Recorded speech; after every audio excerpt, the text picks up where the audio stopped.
Сәлем, каналға жазыламыз, тіркелеміз, лайк басамыз.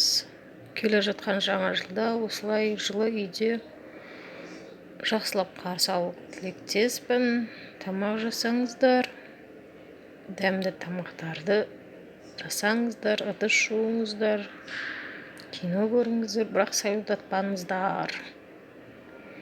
Іске сәт, әрдайым үйлеріңізде жақсылық болсын, береке болсын, бірлік болсын, дендеріңіз сау болсын, табысты болыңыздар.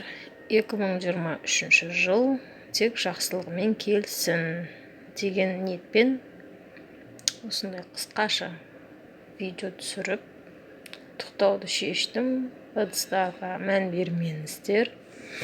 Қаласа күшті контент түсіретін боламын. Іске сәт. Каналға тіркелеміз, лайк басамыз, комментарий жазамыз.